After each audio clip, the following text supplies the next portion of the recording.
Olá, tudo bem? Estamos começando mais um dia com você. E queremos que seja produtivo, cheio de boas histórias para contar.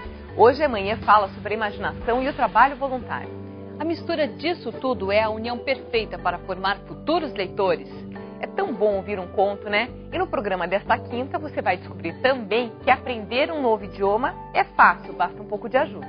E o teatro para piás e gurias de graça e, é claro, cheio de graça. 16 de junho de 2011. É amanhã. Bom dia!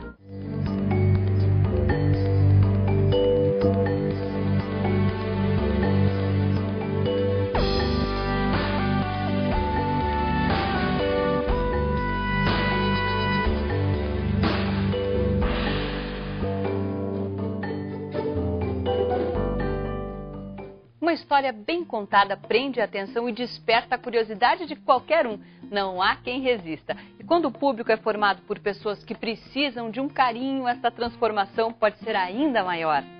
Hoje é dia de falar de voluntariado e você vai conhecer um projeto interessante que reúne contadores de histórias cheias de alegria e dedicação. O chefe disse, está ocupado? Eu disse não! Então aperta esse botão com a orelha. É sempre muito contagiante. Esse é um dos momentos mais aguardados por eles. Não é sempre que recebem uma visita tão especial. Eu sou o Zé e eu trabalho na fábrica de limão. A Casa do Contador de Histórias existe há 13 anos em Curitiba. Hoje, conta com mais de 50 voluntários que contam histórias em várias instituições da cidade que atendem pessoas carentes com problemas de saúde. A pele era negra, feito a pele do leopardo molhado da chuva. Eu acho um trabalho bonito, bom, que ajuda muitas pessoas, como eu que estou aqui, que já precisei por 2 vezes e fui atendida. A sensação é muito boa e já começa aqui quando você termina de contar as histórias e principalmente quando você vê que o que você veio fazer, que é trazer um pouquinho de acalento para a alma dessas pessoas, trazer um pouquinho de amor, de reflexão sobre o dia a dia, quando você sente que você conseguiu cumprir a tua tarefa, às vezes você se pergunta, eu não sei quem é que está mais beneficiado com tudo isso, se eles ou se eu. É muito bom. E muito mais do que ajudar essas pessoas a se conectar com os seus sonhos, esse trabalho resgata a autoestima deles.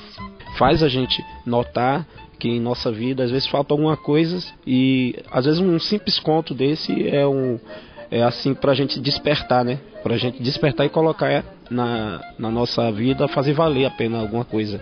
Eu acho que faz sentido, é bom, tem um grande significado. De uma forma divertida a gente aprende muita coisa. Então aperta esse botão com a orelha.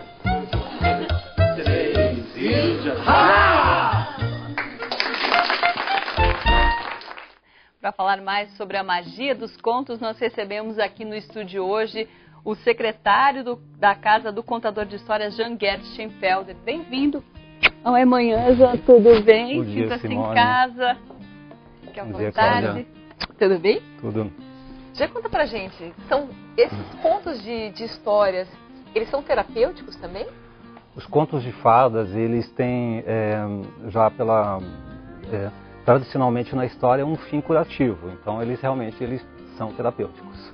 E você que está vendo ali todo dia, faz essa diferença mesmo? O trabalho voluntário na vida das pessoas? Faz muita diferença. Faz na vida de quem ouve uma história e de quem conta uma história também. Faz uma diferença enorme. Então, Jean, você é secretário da Casa do Contador de Histórias. Como é que é esse projeto? A Casa do Contador de Histórias, ela foi criada no dia 13 de dezembro de 2003, às 13 horas e 30 minutos, por 13 voluntários. Isso aí, só aí já dá uma história. Né? Só aí já dá uma história. Né? E de lá para cá vem crescendo, todo ano a gente vem formando novos contadores pela própria ONG. E muitos desses contadores que a gente forma se voluntariam à casa e acabam sendo contadores voluntários na ação social que a casa oferece. Né? Vocês criam história também ou são as histórias conhecidas dos contos de fadas? Nós criamos, mas a gente não tem muita coisa divulgada ainda. Nós temos projetos para futuramente editar contos nossos mesmos. Mas as histórias que a gente conta na ação social, eles são contos milenares, né, da nossa tradição brasileira, da Europa, do Oriente Médio, né? E para contar um conto, o que é preciso? No nosso caso, é preciso ter uma formação, porque a nossa metodologia, o nosso público é formado por pessoas com que vivem algum tipo de confinamento, ou por doença, ou por algum confinamento afetivo ou emocional, algum problema. Então não dá para um contador de histórias chegar lá despreparado e começar a contar qualquer tipo de história. Então, para um tipo de público, dependendo da idade dele, criança, adolescente, adulto, idoso, em uma situação específica de vida, né, ou ela foi abandonada, ou é soropositivo, ou está no hospital psiquiátrico, ou está presa. Então, para cada um deles, a gente tem que ter um cardápio de histórias adequado. É como assim, a gente diz que é como um almoço, né? A gente conta uma história assim para abrir o apetite, a gente conta uma história que é o prato principal para ela e a gente conta uma história de sobremesa. Né? Então, ela faz todo assim um trajeto por meio das histórias e aquilo lá ajuda essa pessoa na vida dela, ajuda a curar socialmente.